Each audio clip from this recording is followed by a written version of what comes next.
Good afternoon students. आज आपकी class थोड़ा सा लेट आई क्योंकि आज यूपी बोर्ड का रिजल्ट आ रहा था, इसलिए थोड़ा सा आपकी क्लास आज लेट अपलोड हो रही है। तो आइएगा, हम आज आपके सामने लेके आए हैं पॉलिनोमियल का पार्ट 3। पॉलिनोमियल का पार्ट 3 और पॉलिनोमियल के पार्ट 3 में अगर हम बात करें तो सबसे पहली बात, मैंने पिछले 2 पार्ट्स में आपको सिर्फ और सिर्फ ये समझाया पॉलिनोमियल है क्या, उसको सॉल्व कैसे करते हैं, कैसे क्या संभव है। लेकिन आज हम क्या करेंगे, आज हम पॉलिनोमियल की एक्सरसाइज को शुरू करके खत्म करेंगे। NCERT 2.1 2.2 आज की डेट में हम फिनिश करेंगे। Part 3 is our last part. जो ये हमारा पार्ट 3 आ रहा है वो आज मैं इसको लास्ट पार्ट करूंगा according to our syllabus NCERT का। और इसके बाद हम पॉलिनोमियल कुछ एक्स्ट्रा क्वेश्चन लेके आएंगे जो कि हमारे इसके नहीं होंगे, वो NCERT के नहीं होंगे, आउट ऑफ NCERT होंगे। और कुछ एक्स्ट्रा क्वेश्चन पॉलिनोमियल इसलिए ले आना बहुत जरूरी है क्योंकि आपके CBSE के एग्जाम में और यूपी बोर्ड के भी एग्जाम में अगर देखें तो पॉलिनोमियल से कुछ क्वेश्चन बाहर ही आते हैं। पॉलिनोमियल से कुछ क्वेश्चन बाहर ही आते हैं। तो समझ रहे ना, आपको इस चीज को बहुत ध्यान से समझना होगा कि हम क्या कर रहे हैं, हमको इन चीजों को डिकोड करते हुए आज समाप्त करना है। तो सबसे पहले हम आते हैं 2.1 पे। 2.1 एक्सरसाइज आपके सामने खुली हुई है, आपको ग्राफ यहाँ दिखाई दे रहा होगा। अगर ये ग्राफ दिखाई दे रहा है तो इस ग्राफ में सबसे पहली बात देखिए, 6 के 6 क्वेश्चन में एक साथ लेके आऊं। बहुत लंबी क्लास करने का मतलब नहीं है कि हम एक क्वेश्चन में बहुत ज्यादा टाइम लें और बहुत ज्यादा बताएं आपको। इससे क्या होगा, सिर्फ और सिर्फ आपको लगेगा कि भाई बहुत कुछ नहीं है इस चैप्टर में। जो कुछ मेन था इस चैप्टर हम पीछे समझा चुके हैं। अब यहाँ समझिएगा, आपको निकालने हैं जीरोस। आपको क्या निकालने हैं, आपको निकालने हैं जीरोस। जीरोस क्या होते हैं, जीरोस, सॉल्यूशंस, रूट्स, जो भी हो, हमने बताया कि तीनों चीज सेम होती हैं। हम उसी की बात करने वाले हैं। तो सबसे पहली बात, आपका ग्राफ से बताना है किसके कितने सॉल्यूशन हैं, किसके कितने सॉल्यूशन हैं, हमको किससे बताना है, ग्राफ से बताना है। तो सबसे पहला क्वेश्चन जो आपको दिखाई दे रहा है यहाँ पे, अगर देखिए आप, सबसे पहला क्वेश्चन यहाँ पे हम इसी में आइए सॉल्व करते हैं। ब्लैक कलर ले लिया, देखिएगा सबसे पहला क्वेश्चन, इसको हम सबसे पहले डिकोड करते हैं। हमको कैसे पता चलेगा कितने जीरोस हैं, कितने सॉल्यूशन हैं। तो सबसे पहली बात जानने वाली आपके लिए ये है कि यहाँ ये लाइन y एक्सिस को कट कर रही है, x एक्सिस को कट ही नहीं कर रही है। अगर कोई भी रे, लाइन, कर्व x एक्सिस को नहीं कट कर रहा, that means that have a zero solution, that have a zero solution. If any line, ray, curve cuts the x-axis, then they have a solution. And जितनी बार cut करेगी उतनी ही बार solution होगा। Many times solution, जितनी बार cut करेगी। How much times cut the x-ray? X-ray on the x-axis, that is time or the solutions। यहीं पे देखिएगा क्या है हमारे पास। सबसे पहली बात यहाँ पे देखिएगा, 1 टाइम कट कर रहा है तो 1 सॉल्यूशन। एक्स एक्सिस को कितनी बार कट करेगा, यहाँ पे देखो 1 बार, 2 बार, 3 बार। एक्स एक्सिस को जितनी बार कट करता है उससे ही मतलब है। एक्स एक्सिस के अलावा किसी से कट करे कोई मतलब नहीं है। जितनी बार एक्स एक्सिस को कट करेगा वही सॉल्यूशन है, जितनी बार एक्स एक्सिस को कट करेगा वही सॉल्यूशन है। 1 बार, 2 बार, इतना कुछ सोचना नहीं है। 2 सॉल्यूशन, 2, यहाँ देखो 1 2 3 4 सॉल्यूशन। यहाँ देखिएगा 1 2 3 solution। If any line and curve cuts the x-axis, then it have a solution। And जितनी बार कट करेगी उतने टाइम का सॉल्यूशन होगा। जितनी बार कट करेगी, यहाँ एक भी बार नहीं कट की, 0 सॉल्यूशन। यहाँ 1 बार कट की, 1 सॉल्यूशन। यहाँ 3 बार कट की, 3 सॉल्यूशन। यहाँ 2 बार कट की, 2 सॉल्यूशन। यहाँ 4 बार कट की, 4 सॉल्यूशन। उसके बाद 3 बार कट की, 3 सॉल्यूशंस। बस इतना ही याद रखना है। जितनी बार रेजेस आपके एक्स एक्सिस को कट करेंगी वही सॉल्यूशन होगा। आई थिंक सो आपको दिखाई दे रहा है, नहीं दिखाई दे रहा हो तो आइए मैं इसको थोड़ा सा बड़ा कर लेता हूँ, थोड़ा सा और बड़ा कर लेता हूँ मैं। थोड़ा सा मैं बड़ा कर लेता हूँ इसको। ठीक, इसको इरेज कर देते हैं। ये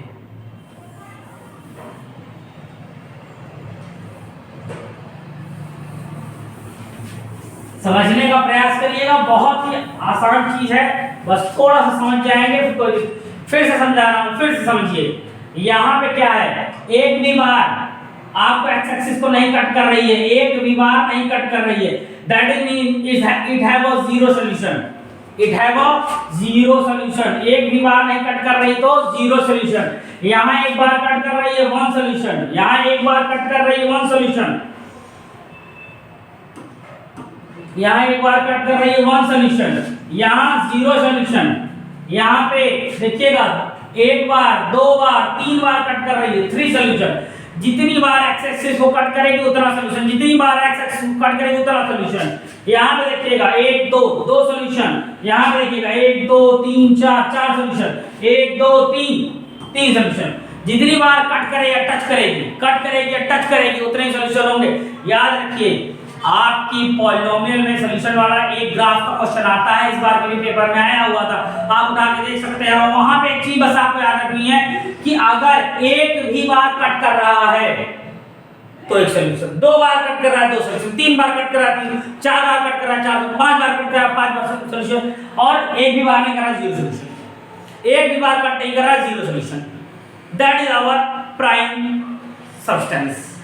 ठीक, बस इतना ही याद रखने की जरूरत है सॉल्यूशन निकालने में, उतने ही जीरो जीरो रूट सॉल्यूशन। ये चीज आपकी ग्राफिकल है, यही आपका 2.1 है। एनसीईआरटी का 2.1। ये 6 सिस्टम आपको लिखने थे, आपको वहां बताना है। जब आप बताएंगे here we have a line which is not cuts the x axis, so they have a zero solution. Here we have a line which cuts the one time on the x axis is have a one solution. It's cut the three times, it's have a three solution. It's cut the two times two solution, four times four solution, three times three solution. Okay students, I think so you are got it. आप सब समझ चुके हैं। अगली exercise पे आते हैं, आइएगा। आज खत्म करेंगे 2.2, 2.1 हो गया, 2.2 खत्म करेंगे आज। पॉलिनोमियल को पूरी तरीके से खत्म करेंगे हम, और कल एक्स्ट्रा क्वेश्चन लेके आएंगे, कल एक्स्ट्रा क्वेश्चन लेके आएंगे। सबसे पहला क्वेश्चन देखिएगा, सबसे पहला क्वेश्चन देखिएगा यहाँ पे पहला क्वेश्चन आइएगा। हम इसको थोड़ा सा बाहर निकाल लेते हैं इस क्वेश्चन को। पहला क्वेश्चन आपको दिख रहा होगा, मैं इसको काट कर बाहर निकाल ले रहा हूँ, आसानी हो जाएगी हमारे लिए। आ जाओ भैया, बाहर आ जाओ बेटा। ये तो बड़ा दिक्कत हो गया, नहीं इसे लिख लेते हैं। पहला क्वेश्चन क्या है, पहला क्वेश्चन क्या है देखिएगा। पहला क्वेश्चन ये कह रहा है हमारा x² - 2x - 8। एनसीईआरटी लेके बैठिए, मैं इसको बड़ा कर दूंगा, बड़ा करने में कोई दिक्कत नहीं है। लीजिए मैं इसको बड़ा कर दे रहा हूँ यहाँ पे, लेकिन एनसीईआरटी लेके बैठिए। एनसीईआरटी बिना लिए काम नहीं चलेगा आपका, एनसीईआरटी को लेकर बैठना पड़ेगा, ठीक ना। अब यहाँ पे पहला question, find the zeros of the following quadratic polynomial and verify the relation between the zeros and coefficient। अब यहाँ पे देखिए, अगर किसी को मेरी कल वाली क्लास याद आ रही है, कल वाली जो क्लास थी मैंने यही अकेले बताया, कुछ नहीं बताया, इसीलिए मैंने कल उतना ही बताया। अगर उतना दिमाग में तो हो जाएगा, और नहीं दिमाग में तो आ समझिए। अब पहला टाइम, पहली चीज यहाँ पे हम क्या करेंगे, मिडिल टर्म स्प्लिट। पहला चीज क्या करेंगे, मिडिल टर्म स्प्लिट कर रहे हैं। मिडिल टर्म स्प्लिट कैसे करना है, यहाँ पे यहाँ देखिए ये क्वेश्चन है हमारा। अब आप अच्छे से चीज जानते हैं, x² - 2x - 8। अब अगर आप ध्यान दीजिए, हम क्या करते हैं, लास्ट टर्म को ब्रेक करते हैं, लास्ट टर्म को ब्रेक करते हैं। तो 4 2 8, 4 2 8 और 4 - 2, 4 - 2 2 आ जाएगा। तो आइएगा यहाँ लिखते हैं 4 - 2x, ये आ गया x ये हो गया 4x प्लस 2x माइनस 8, यहाँ x कॉमन ले लिया मैंने, x माइनस 4, 2 कॉमन ले लिया, x minus 4,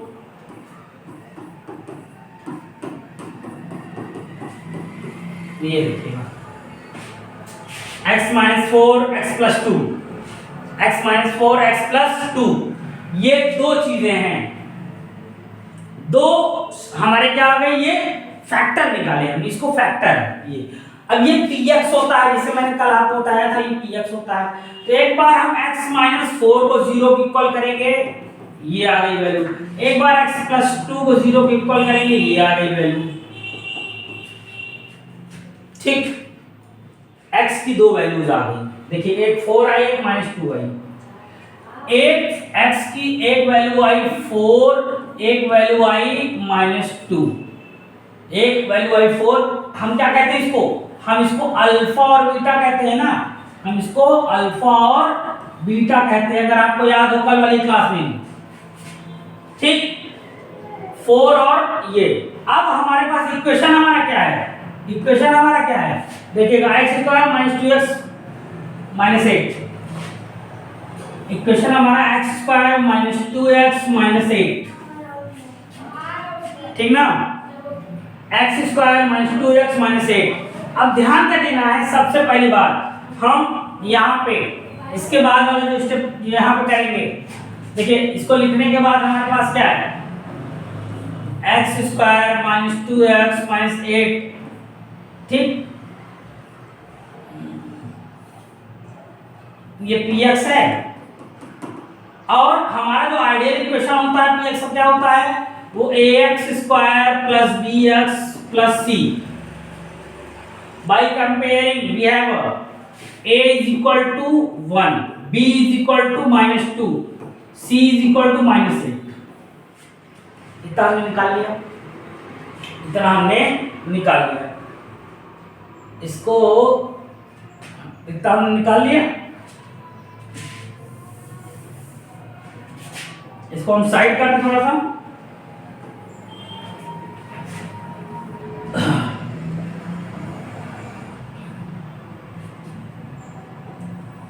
I think so दिख रहा होगा।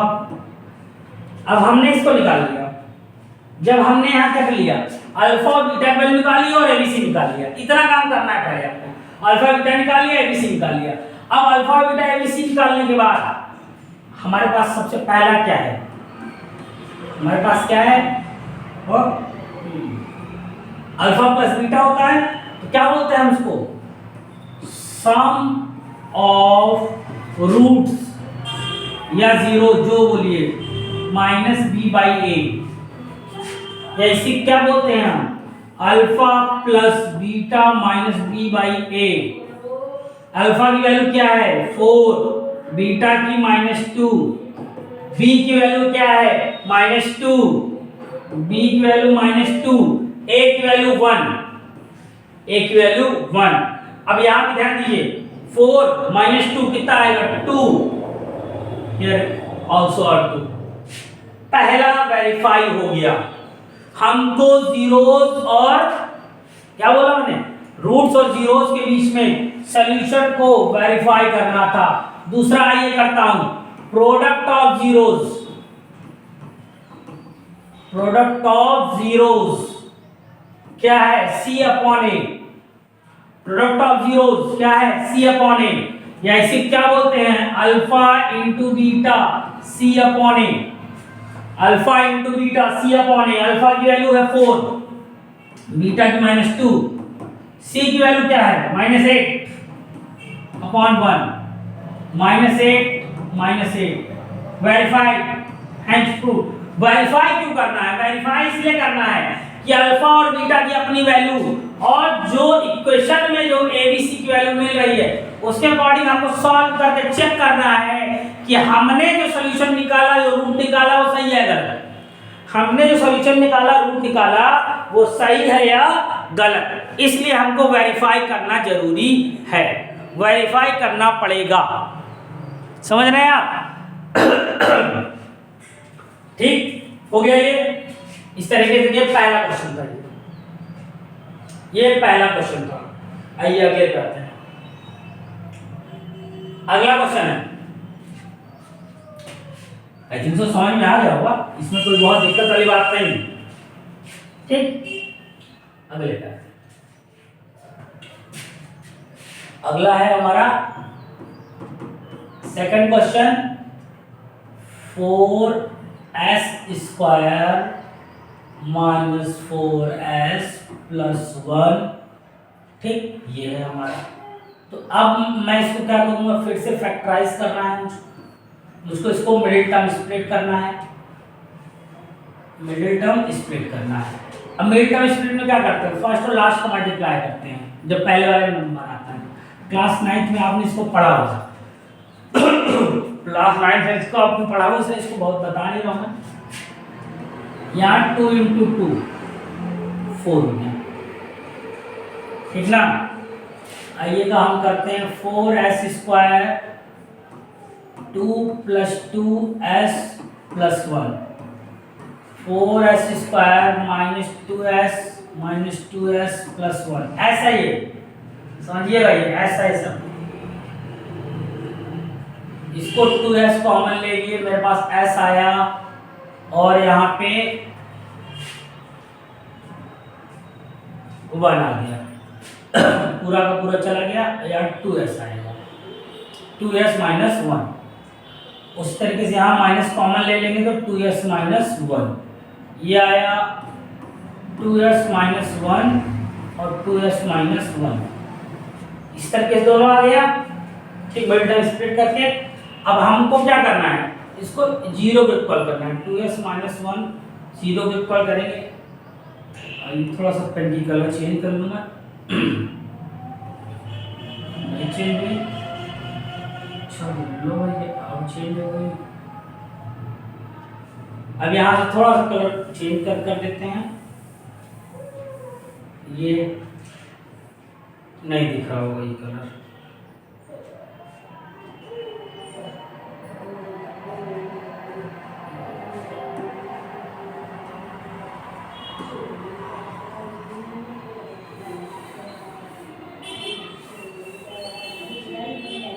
देखिएगा 2s - 1 = 0, तो यहाँ से कितना आया, 2s = 1, s = 1/2। यहाँ भी 2s - 1 = 0, 2s = 1, s = 1/2। s की वैल्यू दोनों आ गई। अगर देखिए दोनों s की वैल्यू इक्वल है, दोनों s की वैल्यू इक्वल है यहाँ पे।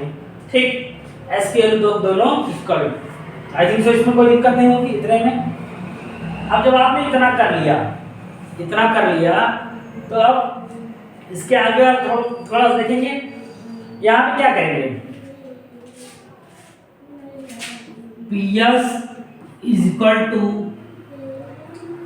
4s² माइनस 4s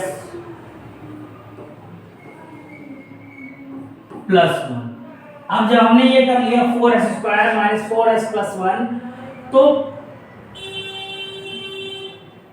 अब इसमें क्या हुआ, अब यहाँ पे हमको क्या करना है, यहाँ PS लिख के इसको कंपेयर करना है। जिससे ये इससे जहाँ x आ जाएगा प्लस BS प्लस C, तो A की वैल्यू क्या है हमारे पास 4 है, B की वैल्यू क्या है -4 है, C की वैल्यू क्या है 1 है। A की वैल्यू 4, B की वैल्यू -4, C की वैल्यू 1। ठीक, अब इतना जब हो गया, आइए थोड़ा सा यही कंस्ट्रक्ट कर देते हैं, अगले पेज पे थोड़ा सा वो हो जाएगा। भैया तुम इधर आ जाओ बेटा जी, ये अच्छी से सेट हो गया, ये दिख रहा होगा आपको। अब यहाँ पे सबसे पहली बात, दो चीजें हमारे पास हैं, alpha plus beta minus b/a, और दूसरा है मेरे पास alpha into beta minus c/a। Alpha plus beta minus b/a, alpha into beta minus c/a। Alpha और बीटा की वैल्यू क्या है, दोनों 1/2 है, 1/2 प्लस 1/2। b की वैल्यू क्या है -4 और अपॉन 4। माइनस माइनस 4/4 माइनस ये। अब यहाँ देखिए ये क्या आएगा 1/2 1/2 1 हो गया, ठीक। और ये क्या होगा प्लस 4/4 कट जाएगा 1 इक्वल आ गया, इक्वल आ गया इस तरीके से। अब यहाँ भी ध्यान दीजिए 1/2 इंटू 1/2 1/2 इंटू 1/2 सी की वैल्यू क्या है हमारे पास 1 है, सी की वैल्यू मेरे पास क्या है 1/4 1/4 ये भी देखो मल्टीप्लाई करो 1/4 तो इस तरीके से देखिए ये वाला भी वेरीफाई हो गया, ये वाला भी वेरीफाई हो गया, ठीक। ये क्वेश्चन में आई थिंक सो आपको आ गया होगा।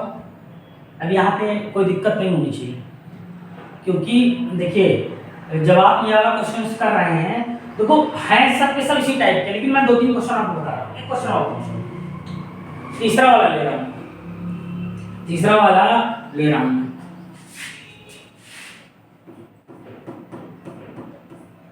तीसरा वाला ले रहा हूं मैं 6x² minus 3 7x।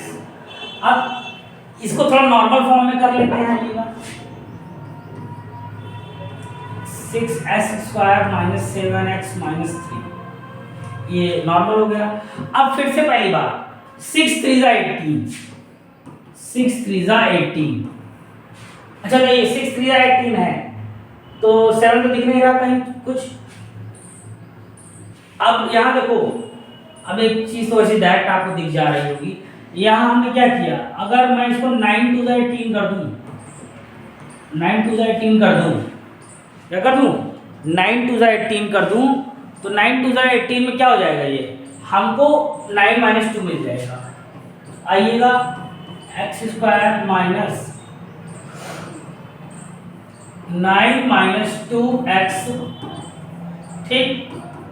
6x² minus 9x plus 2x minus 3। यहाँ से मैंने क्या किया 3x कॉमन लिया, ये 2x आया माइनस 3 आया, यहाँ से 1 कॉमन लिया 2x माइनस 3 आया, फिर हमने ये दोनों कॉमन ले लिया। अब आपको यहाँ बार बार मैं बता रहा हूँ क्लास 9th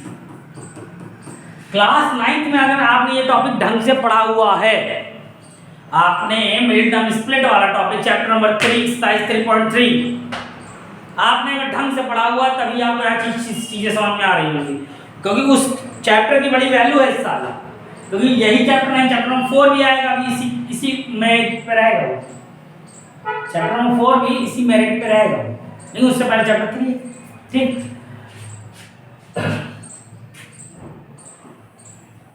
चैप्टर 3 में इसका यूज नहीं है, लेकिन 4 में अच्छा खासा यूज है, 2 में यूज आप देख रहे हैं। फिर से देखिए हमने फैक्टराइज कर लिया, वैल्यू निकालते हैं 2x - 3 = 0, x = 3/2।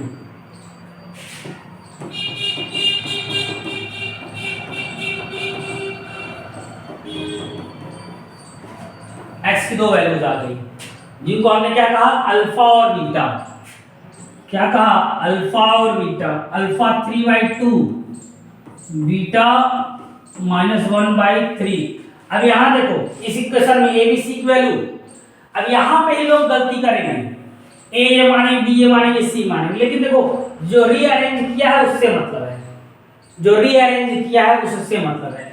A B C क्या है, ए है मेरा 6, बी है मेरा -7, सी है मेरा, भाग रहा है बेचारा,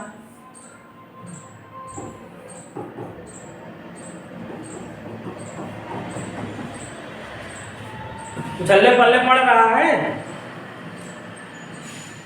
थोड़ा सा आप लोग क्लास देखा कीजिए, थोड़ा सा कमेंट वगैरह भी किया कीजिए। मैं देखिए बगल में स्लाइड लगा रखी है, लेकिन क्वेश्चन नहीं दिख रहा होगा, मैं क्वेश्चन इसीलिए बगल में आपको नोट डाउन करके दिखा देता हूँ, ठीक ना।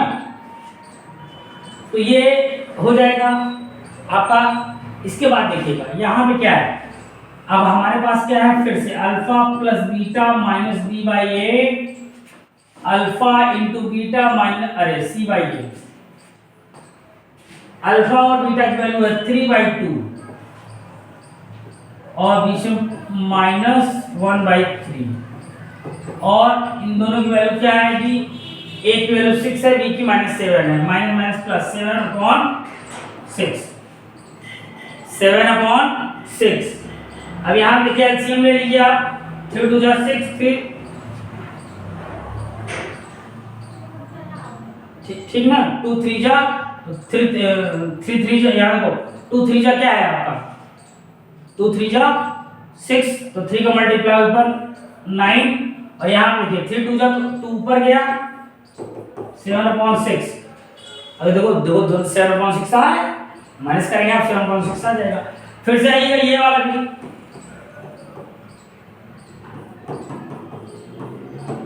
c की वैल्यू क्या है -/6। अब यहाँ 3 से 3 काट दोगे -1/2, ये भी -1/2, वेरीफाई हो गया। इसी तरीके से आपका 2.1, मैं इसको थोड़ा सा बड़ा कर दे रहा हूं, देखिएगा 2.1 एक्सरसाइज 2.1 का ये पोर्शन आपको दिखाई दे रहा होगा। पहला क्वेश्चन देखिए, एक्सरसाइज 2.1 का पहला क्वेश्चन देखिए, एकदम क्लियर दिखाई दे रहा है आपको, मैं भी देख पा रहा हूं एकदम क्लियर दिखाई दे रहा है। तो देखिए इस पहले क्वेश्चन में मैंने आपको ये वाला बता दिया, ये वाला बता दिया, ये वाला बता दिया, 3 मैंने बताए, और अंदाजा मतलब कि मुझको पूरा विश्वास अंदाजा नहीं कि आपको इन तीनों से आपको समझ में आ जाएगा इस चैप्टर में करना क्या है, इन सब क्वेश्चंस में करना क्या है। तो ये जो आपका ये पहला जो क्वेश्चन दिख रहा है ये आपको आ गया होगा, ठीक, ये आपको आ गया होगा, ठीक। बाकी 3 आप खुद करिएगा। यहाँ देखिए अब आपको सिर्फ फैक्टराइज करना आना चाहिए, फैक्टराइज करना आपको आना चाहिए। जैसे यहाँ वाले में देखो, इस वाले में फैक्टराइज करने के लिए क्या करना होगा, इसमें फैक्टराइज करने के लिए आपको क्या करना होगा, हमको यहाँ 4u कॉमन लेना होगा, ऐसे लिख दिया मैंने, 4u कॉमन लेना होगा। 4u कॉमन लोगे तो 4u, अब दोनों को 0 के इक्वल करके u की वैल्यू आ जाएगी, दोनों को 0 करके u की वैल्यू आ जाएगी। यहाँ तो डायरेक्ट आप इक्वल टू क्या कर दोगे, t² = 15, और ये अंडर रूट में ले जाओगे, एक +15 एक -15 दो आ जाएगा, +√15 और -√15 ये आपको मिल जाएगा, 2 जीरोस यहीं से आ जाएंगे, और ये मिडिल टर्म स्प्लिट है, ये मिडिल टर्म स्प्लिट है। तो फिर से तीनों कर लेंगे, फिर से ABC की वैल्यू निकालना है। अब यहाँ ध्यान देना है, यहाँ देखो यहाँ C नहीं है हमारे पास, देखो A क्या है, हमको अगर ध्यान देना है ax² bx + c, ये बहुत ध्यान देने वाली बात है। x² का जो जस्ट बगल वाला है वो a है, x² का जो जस्ट बगल वाला है वो a है, x² का जो जस्ट बगल वाला है वो a है, x के बगल वाला b है, और जिसके पास कोई x नहीं वो c है। x² के बगल वाला a, x² के बगल वाला a, x के बगल वाला b, और जो बचा हुआ वो c, जो बच गया वो c, ये चीज ध्यान देना है। अब अगर आपने यहाँ देखिए, यहाँ पे c 0 है, c वाला टर्म नहीं है, यहाँ पे b 0 है, b वाला टर्म नहीं है, यहाँ पे तीनों है, लेकिन बस ध्यान इन दोनों में आप ब्लफ पा सकते हैं ABC की वैल्यू में, यहाँ c वाली वैल्यू 0 है, यहाँ b वाली वैल्यू 0 है, यहाँ c वाली वैल्यू 0 है, यहाँ b वाली वैल्यू 0 है, यहाँ c वाली वैल्यू 0 है, यहाँ b वाली वैल्यू 0 है, ठीक। आई थिंक सो समझ में आ गया होगा। तो मैं आशा करता हूँ आगे चलता हूँ, क्वेश्चन नंबर 2 की बात करेंगे। क्वेश्चन नंबर 2 क्या है देखते हैं यहाँ पे, find the quadratic polynomial each with the given numbers. Quadratic polynomial find करना है, क्वाड्रेटिक पॉलिनोमियल फाइंड करना है। अगर आपको कभी भी क्वाड्रेटिक पॉलिनोमियल फाइंड करना होगा तो उसके लिए जो फॉर्मूला आएगा, व्हाइट ले ले, व्हाइट ज़्यादा सही दिखता है, सिर्फ इतना याद रखिए,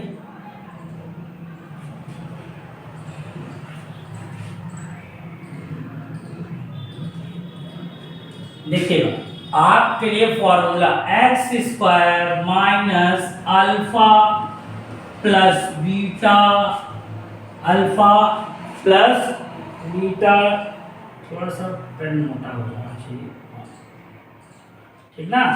इसको इरेज कर दूं, फिर से लिख दे रहा हूं, पेन मोटा कर दूं, गलत नहीं लिखा था,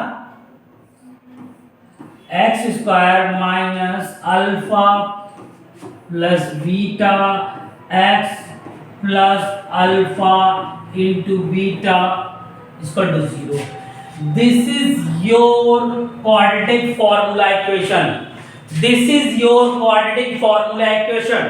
क्वाड्रेटिक फॉर्मूला निकालने के लिए आपको हमेशा यही इक्वेशन लगेगा। कहीं पे भी कोई क्वाड्रेटिक फॉर्मूला निकालना हो आपको यही इक्वेशन से काम चल जाएगा। इस इक्वेशन के अलावा आपको कुछ लेने की आवश्यकता नहीं पड़ेगी। बस ध्यान क्या देना है, यही इक्वेशन है, यही इक्वेशन है। आइए आगे स्लाइड देखते हैं क्या है। अब जैसे यहाँ पे ध्यान दीजिएगा, मैंने इक्वेशन आपको बताया कि क्या है आपका equation, x square minus alpha plus beta x alpha into beta is equal to 0। अब यहाँ पे क्वेश्चन देखिए, वो क्वेश्चन दिख रहा होगा, दिख रहा है क्वेश्चन, दिख रहा है ना बच्चों क्वेश्चन।